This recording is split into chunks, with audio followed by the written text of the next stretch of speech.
Hey everyone, if these gut-wrenching stories of betrayal and cold revenge are keeping you up at night, do me a solid, hit subscribe, tap the bell, and let's keep unraveling the darkness together.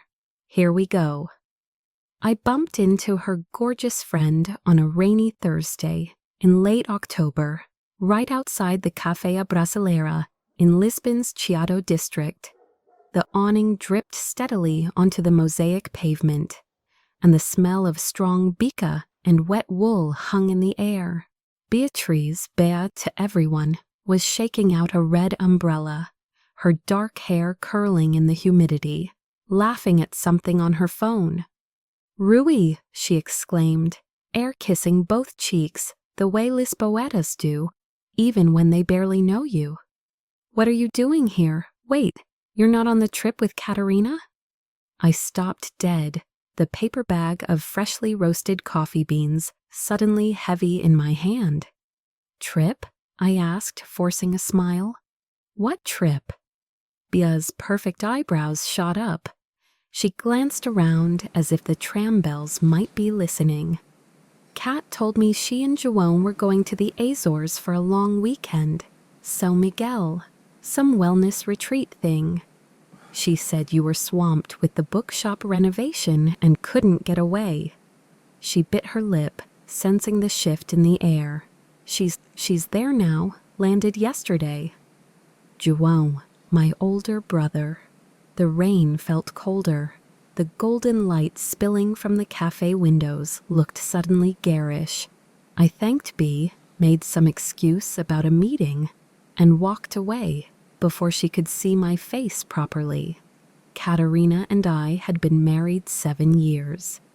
We met in university when she was studying architecture, and I was drowning in literature and grief after our parents died in a car crash on the icy A1 up near Liraia. João, already the golden son, the civil engineer building bridges across the Tagus, had taken charge of everything: funeral, estate, even my future. He decided I was too sensitive for real responsibility, steered me toward the family's failing bookshop in Barro Alto instead of letting me sell it. "Keep the culture alive, little brother," he'd said, clapping my shoulder like I was still 15. Catarina had been my salvation. Fierce, funny, ambitious. She redesigned the bookshop into something people actually visited, turned the crumbling upper floors into our home, filled with light and plants, and the sound of fado drifting up from the streets below. We made love on the rooftop terrace under the stars, promised each other honesty the way other couples promise forever. Apparently, forever had an expiration date. That night, I sat in our dark living room, overlooking the twinkling hill of Alfama. The castle lit up like a lie. Her suitcase was gone, her passport too. On the kitchen counter lay a note in her looping handwriting. "Back Monday, don't work too hard, love you." See, I didn't sleep. I drank half a bottle of 20-year-old Moscatel from Setúbal and stared at the Uria photos on the wall. Our wedding in Sintra, mist curling around the Pena Palace. Christmases with João and his wife Marta, who had left him 2 years ago because, as she told me in tears, he always needs to own everything beautiful. Own. By morning, the rage had crystallized into something colder, more precise.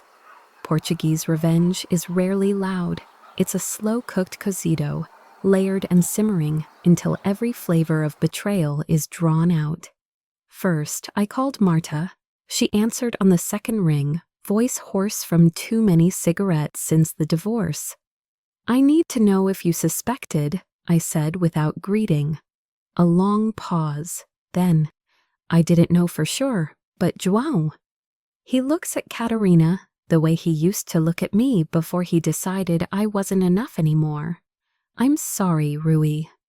She wasn't surprised. That hurt almost as much. Oui, je suis sûre, elle Next, aussi. I went to the bookshop. Old Senor Alves was arranging new arrivals.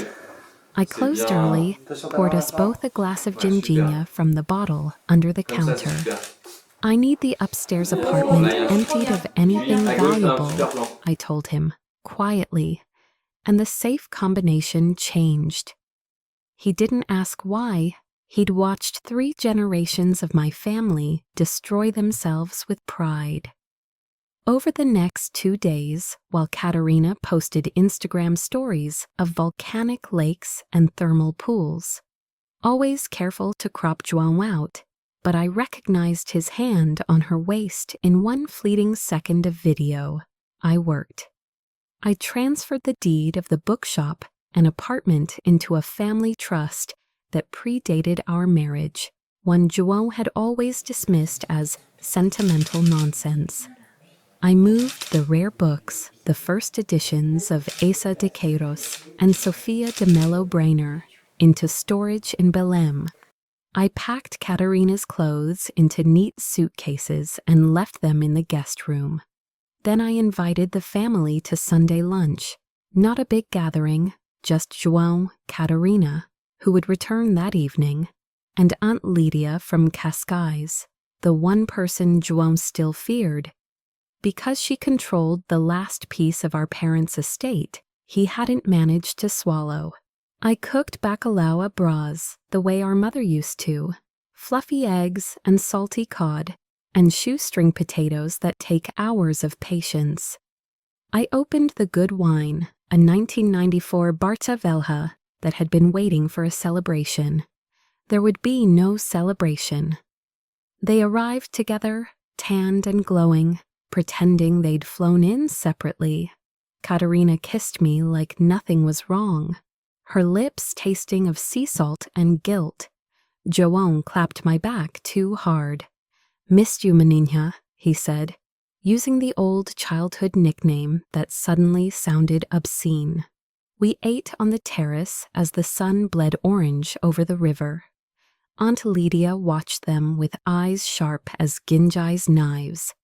Halfway through dessert, Molotov so light it melted on the tongue. I set my phone on the table and pressed play.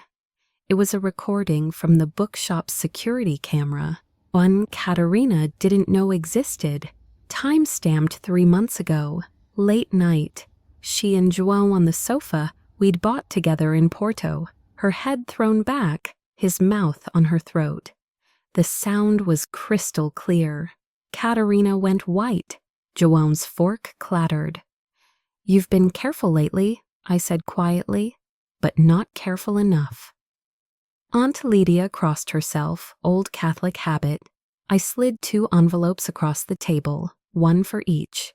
João's contained divorce papers, from Marta, finalized last month, and proof he'd been hiding assets offshore to avoid alimony. I'd hired the same lawyer Marta used. Turns out brothers share more than blood.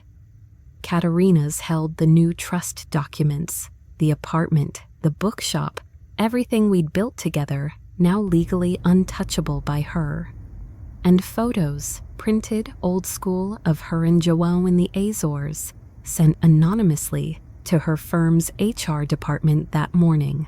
Infidelity clauses in Portuguese contracts are brutal. "You can't," João started, voice rising. "I can," I said. "And I have. You taught me, big brother.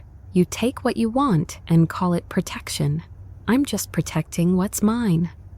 Katerina started crying. Real tears this time, not the practiced ones she used when clients were difficult. "Rui, please, it was a mistake. We were going to tell you." "Tell me what? That you've been fucking my brother in our bed while I restored the home you both said I didn't deserve? That you laughed about my little hobbies while planning to push me out entirely once the building was worth millions?" João stood, chair scraping. "You were always weak, Rui. Katerina needed more than poems and dusty books." Aunt Lydia spoke for the first time, voice like gravel. "Sit down, João. Your father would be ashamed. Both of you ashamed." He sat, I stood instead. You have 1 hour to pack whatever you left here, Kat. After that, the locks change. Joan, you're welcome to take her. God knows you've taken everything else. They left separately, 20 minutes apart, like thieves. Katerina tried to hug me at the door. I stepped back. The scent of her perfume, jasmine and betrayal, made me nauseous. Winter came early that year. The bookshop thrived. People love a scandal when it's wrapped in literature. Tourists asked for the sofa. I had it burned. Marta and I drink coffee sometimes on the Miradoro in Grassa, watching the cruise ships glide under the bridge João helped design. She says he's living in a rented flat in Algés, drinking too much, calling old friends who don't answer. Katerina's back in her parents' house in Oeiras. Job gone, reputation in pieces. They're not together. Some betrayals are too ugly even for the betrayers. On New Year's Eve, I stood on the rooftop alone, fireworks exploding over the river, the city alive with saudade and possibility. I raised a glass of champagne to the dark water below. To family, I whispered. The wind carried it away, and for the first time in years I felt light.